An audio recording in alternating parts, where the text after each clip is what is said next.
Hello, everybody. It's Deanna Vasello. I am here with Amanda Smith of Make It Mandy Catering. Hey, how are you? Oh, Good, good. So I had to bring everybody, had to introduce everybody to Make It Mandy. I have known her for quite a few years now. She has, and I may call her Make It Mandy instead of just like if I reference her that way, just like roll with me.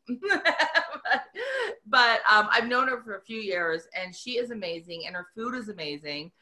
Um, Basically, she offers, Make It Mandy Catering offers a variety of savory sweets while not sacrificing taste. She also has a passion to cater to those with dietary restrictions. So gluten-free, soy-free, nut-free, if you're vegan or vegetarian, she's your girl. She's definitely the girl. She has been doing this before it became trendy to do it. So welcome so much to the show. I'm so happy that you're able to join us. Um, so tell me, how did you start? How did you get started in this catering business? well, I have a lot of food allergies. I grew up with a lot of food allergies, so I always had to be very careful what I ate. Um, it was hard to eat out because I would always be asking, well, what's in this dish? What's in this dish? What kind of oil is this cooked with? And people don't always look at that in a positive thing. They're kind of like, okay, this girl is really stuck up when it comes to food. But no, it was a matter of I could die if I eat the wrong thing. Wow. So that was kind of what was in the back of my mind. And then growing up, I saw my mom in the kitchen a lot. We were always having people over, and especially if you went to church and you were a visitor and you didn't have anywhere to go, you came to our house. So I was the one who was kind of always in the kitchen being mom's helper. And then that carried on into college. I became the person whose house you would come to. So my roommate and I, we would always have dinners at our house. Um, Whether we knew you or not, you were invited to come to our house. And it really, I guess, truly started as a LLC company when I had my daughter in 2016. And I knew I wasn't going back to work full time because I wanted that flexibility of staying home with the kids. But then on the flip side, I also knew that I still have bills to pay. And so I said, well, people had been asking me because they would call me and say, hey, can you make this for me? I'll pay you. But I never thought of it as an actual business that could be lucrative. And so I said, well, I guess now's as good a time as any. And then here we are today. That is awesome. And I think that happens so often. Like, I think that's when you're living in your passion, right? When you're doing something that you truly enjoy doing and you're not really even thinking about it as a business, Right. and it just happens organically. Like, I love doing this. Oh, I happen to be really good at it too. And wait, people will pay for it. Like it's like it makes it so much easier. So how long ago did you start this? So I actually started the business in April, I believe it was the end of April 2016. Okay. And then when you first launched, what was the biggest struggle you had launching? Um, I think for me, which is probably still a struggle, and we've discussed this several times, is not hiding behind the company and the food. So the biggest struggle, I guess, is getting the word out there, marketing and PRing. I have no problem taking pictures of food and posting it, but people want to be associated with me and associate the brand with me. So I would say marketing effectively and just getting it out there. A lot of people eat, they go to restaurants, they order different foods, but and food could be a difficult category to start a business in. So just people getting to know me and what I have to offer and actually taking a chance to taste it. So So you, I'm sorry. building up clientele, I guess. Oh yeah. And you just recently moved, maybe like a year or two, a year ago, right? It's not a full year and a half yet. So it's been about a year and 4 months. So because of the type of business that you have, you're not, I don't think you're shipping your food frozen, right? Or I am not. I okay. do, I like a fresh product and I do my Okay. best to keep fresh product. However, I have had several people ask, so it's something I'm looking into for certain items. Like that mac and cheese, you want to ship it to Montana? Absolutely. And you're not the only one asked me about that mac and cheese. It's good. um, so yeah, so when you moved, you really had to start, in a sense, all over. So, I mean, that does definitely make it a little bit more challenging to get that out there and continue doing it because you built up a huge following um, at your first location and now your second location with moving. It's like you repeat it, repeat, rinse. So, Um, that part was really difficult. And if I can be truly honest, um, because a lot of the times, as I think as an entrepreneur and a business owner, we tend to post the positives and the highs, and we don't really talk about the lows and that you do struggle and there are struggles. It's not just a straight upward climb and you're there. So the move did set me back a little bit. And for a while, I was even, I guess, I wouldn't say a complete break, but a pause. Um, and then I just kind of started inserting myself where I could and bringing certain dishes if I was invited somewhere that I knew were more of my best dishes and that people really enjoyed. And then it also helps that the clientele that I did build up previously in my previous location are still very active on social media and word of mouth. And they do have connections here where I am now. And for those who don't know, I was in Youngstown, Ohio for 4 years, and that's where I started the business. However, my husband's job relocated us. So I'm now in Cincinnati, Ohio. I'm very close to Dayton as well. I'm kind of in the middle of Cincinnati and Dayton, but Cincinnati, Ohio. so I love what you said because, and that's the stuff I really want to talk about. I mean, not so much like in general, that's the awareness I want to bring is that, you know, everybody thinks being an entrepreneur is this great thing, right? And it is. I mean, I love entrepreneurships and I love talking to other entrepreneurs, but because of social media, it's always made to look pretty easy. Like, oh, just pick something you want to do and start a business. And, you know, with a lot of it, there's not much overhead. You're not really buying a franchise. You can do pretty much anything out of your home and come up with a business idea. Right. And so people think it looks really easy, but I always say quit watching everybody's highlight reel. Like, I mean, it's great, but don't compare yourself to the highlight reel because nobody really sees what goes on that we don't post. The behind the scenes stuff, you know, the struggles moving from Youngstown, Ohio to Cincinnati, which is quite a distance. It's like 3.5 hours apart. So, you know, if you're in Youngstown, not everybody's going to know you in Cincinnati and vice versa. It's not like they're neighboring communities. So, you know, starting over does create a setback, and that's normal. And so I like also what you said. One of the things you started to really promote yourself. Yes, you are active on social media. I love your Tuesday tips. In fact, it was your Tuesday tip that reminded me to take my turkey out of the fridge. I'm like, oh yeah, that's right. Like, this is the guideline. So yeah, I totally love your Tuesday tips. I love the things that you throw out every week. As far as even helping me, I can't order your products because you're not here in Montana. I can't order them anymore. But I like everything, like all the value that you're bringing too, and it is really good. So if you are in Cincinnati or Dayton, definitely check out her food. It's very, very good. But I like that you said that you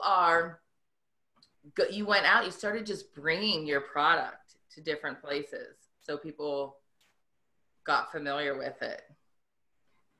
I think that's so important. Like, don't keep it a secret. Don't think that just social media is the only answer. It does help get the word out to more people, but people still want to taste and feel and smell and hold on to those products and see what they're really like before they're purchasing. So another question for you is, since you've been doing this, like, what is one of your biggest successes that you've had? I would say one of the biggest successes, I'm trying to pinpoint. There are a few. I should have set the questions beforehand, but you know what? I like when people are just real with their answers and don't think about, because nothing I'm asking is really like, I mean, I am kind of putting you on the spot, but it's not like really, really tough answers that's going to put somebody on the spot or make them feel really uncomfortable. And I like when people don't have the opportunity to really think about what they're going to say, because then we start scripting things in our head. And I want like the realness, the rawness to come out so that people know, like, oh yeah, this is what it's like. Like, it's like some things are amazing and some things sometimes really suck. And, and that's just how it goes. So yeah, so think of one of your biggest or the biggest success that you've had, or one of those yay moments, like when you're like, yes. I would have to say branching out a little bit more. So food is, you can experiment to some degree, but I had somebody when I was in Youngstown say, oh, somebody told me you did food. I want you to make our wedding cake.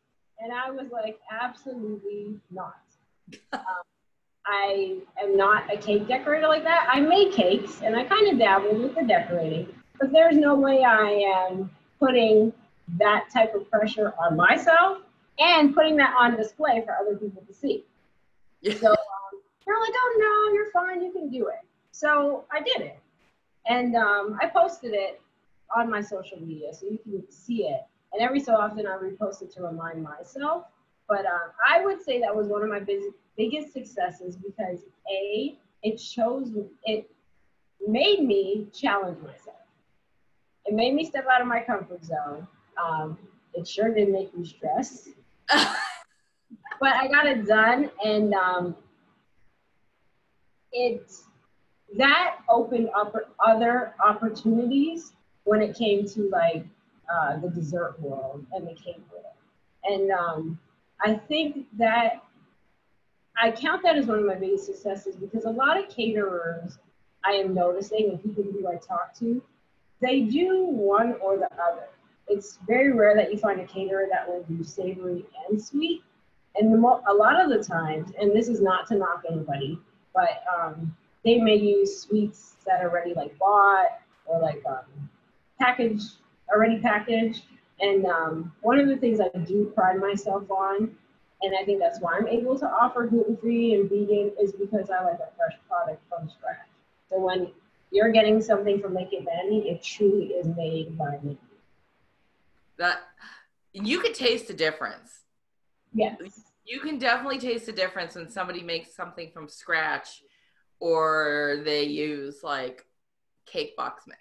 And I'm just gonna, it's not nearly as good. So you said it opened up a whole other world for sweets. How so? I've actually done, since then, I started doing a lot of birthday cakes. I got booked for some Snatch Cakes for babies for their 1-year party. I posted a picture the other day of a Smash Cake that I actually did here in Cincinnati for a 1-year-old, and it's challenged me to continue to craft that area of the catering, and then it's just opened up more doors and people are ordering a lot more sweets. That's awesome. Yeah. Do you think you'll ever switch over to sweets only? I thought about it for a while, especially moving. and kind of having to start over and build up another clientele, I did think about it for a while. And then I wouldn't say easier, but it's easier to focus on one area instead of both. So the thought had crossed my mind. However, I've had people still asking, oh, I need this from you, from the savory side. Oh, I need you to make this. So right now, I'm still offering both. Will I ever completely switch over? I'm not sure. And you don't have to know right now. I guess you can see how things transition and change and then make that decision.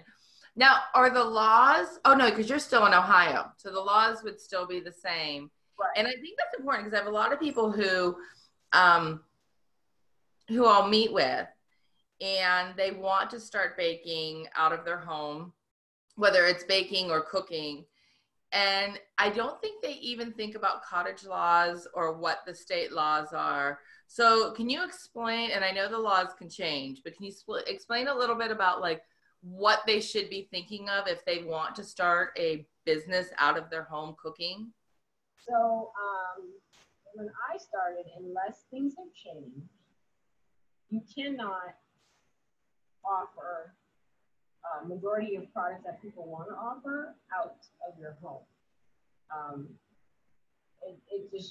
It stems from the Ohio Department of Health. It's just a safety issue, a hygiene issue. You just can't do it. So you need to be working out of a certified and licensed kitchen space. So that is a struggle. There are certain things with the cottage laws that you can offer from home when it comes to certain baking and sweets.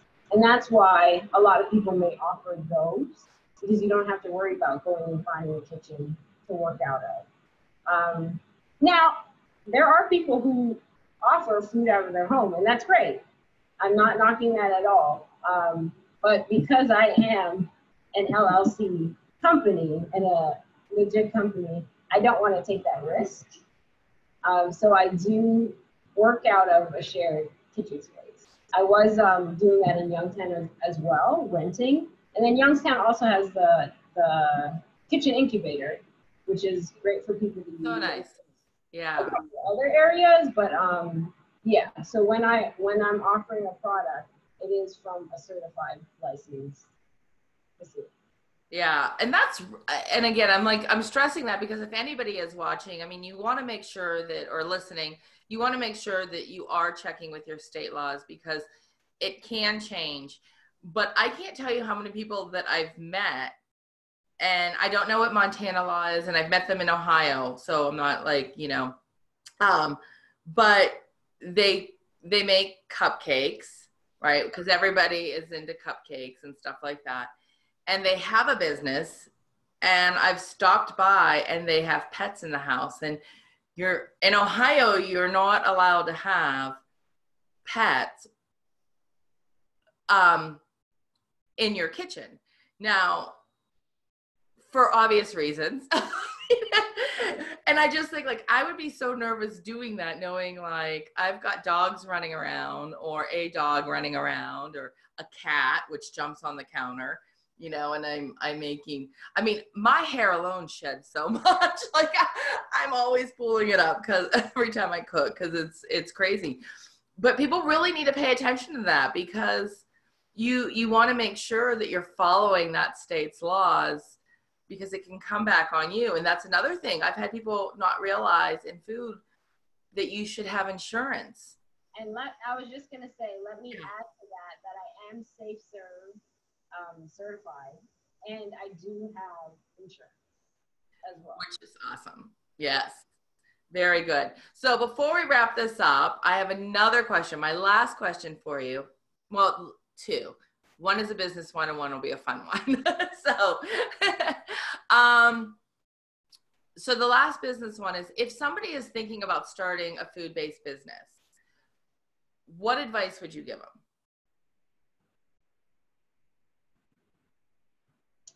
I think I would say talk to people. Talk to people and see what is involved with starting the business. One of the opportunities that was afforded to me, which I am grateful for to this day, and I think I will forever always talk about it, is the Women Entrepreneurship Program through the YBI. Yes. You know, I talked about like starting a business, and I was like, okay, I could just make a website, have some cards, good to go. And at that time, I was ignorant to the health laws when it comes to food and whatnot.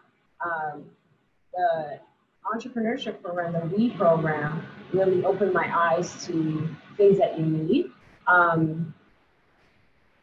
So I thoroughly enjoyed that program, and it made me go, look, okay, do I need this? Do I need this? And then what also stemmed from that was, at the time, it was Stephanie Gilchrist who was the program. Love her. And so she actually put me in contact with people in Youngstown who had restaurants and who were in the food industry. And so that also helped me. They would go down a list of things that, okay, this is what you need. This is what do you have this? Do you have this? Have you taken this into consideration? And then when I was looking at the kitchen incubator, talking with Tom as well, when Tom was there, and he has a little checklist that he used to hand out to people, which include, your certification, your insurance, you need all these things, and then you're ready to start. And so those are very helpful. So you might have an idea and you might think, okay, well, I'm just going to start a business. That is fine. I'm not killing that at all. And you may not want to share your idea because you think somebody might steal it, but talk to people in that industry. Or talk to people and they might lead you into the right direction for that person to talk to. Such good advice. That's really, really good advice. I like how you said in the beginning you were ignorant to what the laws were. And I think that's a lot of people when they first start a business, whether it's in food or anything, like you don't know what you don't know. And you don't even look there because you're not even aware that you're supposed to. So I love what you shared. And yeah, I love the WE program. And Stephanie, I'm like all about both of those. Both of them, they're amazing and wonderful. And I know I didn't actually go through the program, but the relationship that I've had with the program itself, as well as Stephanie, has definitely enriched my life as well. So I think that's awesome. So fun question. Are you a reader? Do you read? You know what? I am. I kind of put that on pause for a little bit, but I'm getting back into it now. I need to. All right. So favorite book that you would recommend to someone? And it doesn't have to be a business book. If your favorite book is like Wizard of Oz or something like that, like whatever your favorite book is. Okay. I wouldn't say this is necessarily my favorite book, but since this is a fun question, I'm just going to reveal a little about me. Yes. I used to, and I still do, read Archie comics. Do you really? In high school, I would read Archie comics all the time. I would always be asking my mom, can we buy more Archie comics? And once in a while, I still do pick them up and read them. That is so funny. Son, he's in first grade, so he's like reading now and stuff. And so that's a little bit more entertaining for him than to read just a regular book with no pictures or anything like that. Right. I would have never guessed you liked comic books like that. That is fun. So, Amanda, how do we find your business if we are in the Cincinnati, Dayton area, or if we're not and we just want to catch your Tuesday tips and all the cool recipes and well, not recipes, but all the cool information that you're sharing? How do we find you? So you can find me on social media. I have a Facebook business page. It is Make It Mandy Catering. And I am on Instagram as well.